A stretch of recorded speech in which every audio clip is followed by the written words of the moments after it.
keeping up with our motto, let learning be a joy and teaching a pleasure. Here we are with a remote teaching and learning process to bridge the gap. Happy learning, students. नमस्ते बच्चों, कैसे हो आप सब। आशा है सभी स्वस्थ और सुरक्षित होंगे। नई आशा और नए टॉपिक के साथ मैं फिर आपके सामने उपस्थित हूँ। कक्षा तीसरी, विषय हिंदी, पाठ गिनती। बच्चों, आज मैं आपको हिंदी गिनती 76 से 100 तक अंकों और शब्दों में पढ़ाने जा रही हूँ। तो आइए सबसे पहले गिनती किसे कहते हैं यह जान लेते हैं और इसका उपयोग हमारे दैनिक जीवन में किस प्रकार से है यह भी जानते हैं। वस्तुओं को समूह से तथा एक दूसरे से अलग अलग करके उनकी संख्या निश्चित करने की क्रिया को गिनती कहते हैं। प्रत्येक दिन के जीवन में हमें कई बार यह जानने या बताने की आवश्यकता होती है कि कोई वस्तु कितनी संख्या में उपलब्ध है, तो यह जानने और बताने के लिए गिनती जानने की आवश्यकता होती है। हमारे दैनिक जीवन में गिनती का बहुत उपयोग है। यदि कोई आपसे यह पूछे कि आपके परिवार में कितने सदस्य हैं, तो आप अपने परिवार के सदस्यों की संख्या गिनकर सही उत्तर दे सकते हैं। यदि आप दुकान से किसी सामान को खरीदने जा रहे हैं, तो दुकानदार को उन वस्तुओं की उचित संख्या बताकर आप उस सामान को खरीद सकते हैं। तो आइए बच्चों, आज के इस वीडियो में हम 76 से 100 तक की हिंदी गिनती अंकों और शब्दों में पढ़ते हैं। अंग्रेजी अंकों को हिंदी अंकों और शब्दों में पढ़िए और लिखिए।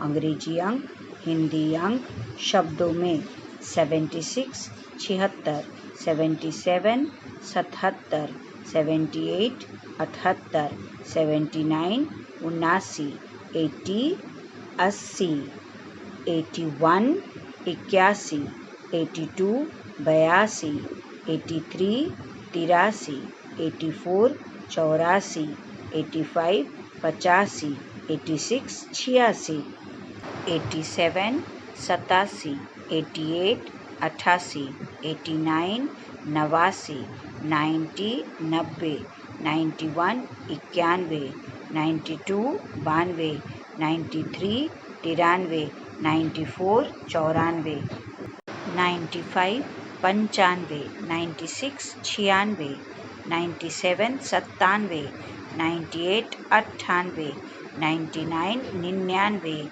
100 100। बच्चों, आगे की स्लाइड में आपको कुछ गृह कार्य भी दिए जा रहे हैं। आप उसे अपनी नोटबुक में लिखकर प्रतिदिन अभ्यास करें। अंग्रेजी अंकों को हिंदी अंकों और शब्दों में लिखिए और पढ़िए। 76 से लेकर 100 तक की गिनती अंग्रेजी अंकों में दिए गए हैं, उसे आप पहले हिंदी अंकों में लिखिएगा और फिर उसके बाद हिंदी शब्दों में लिखिएगा। आगे की स्लाइड में कुछ और भी गृह कार्य दिए जा रहे हैं, तो चलिए उसे भी पढ़ते हैं। नीचे दिए गए चित्रों को गिनकर उसे हिंदी अंकों और शब्दों में लिखिएगा। पहला चित्र चिड़ियों का है। पहले हम चिड़ियों को गिनती करेंगे। गिनती करने के बाद इसकी कुल संख्या 84 आएगी। हिंदी अंकों में इसे 8 और 4 लिखेंगे और फिर शब्दों में 84 लिखेंगे। इसी प्रकार से अन्य सभी चित्रों को गिनकर उसकी संख्या पहले हिंदी अंकों में लिखेंगे और फिर उसे हिंदी शब्दों में भी लिखेंगे। कुछ और भी गृह कार्य दिए जा रहे हैं, आप इसे भी पढ़िए। नीचे दिए गए अंग्रेजी अंकों को हिंदी अंकों से मिलाएं, अर्थात match the column. Column A में अंग्रेजी अंक दिए गए हैं, आप उसे कॉलम बी में जो हिंदी अंक दिए गए हैं उसे मिलाएं। इस प्रकार से जितने भी अंग्रेजी अंक दिए जा रहे हैं, आप उसे हिंदी अंकों से मिलाइए और अपने अभ्यास पुस्तिका में लिखकर प्रतिदिन अभ्यास करते रहिए। घर में आप सुरक्षित रहिए, सदा हंसते और मुस्कुराते रहिए।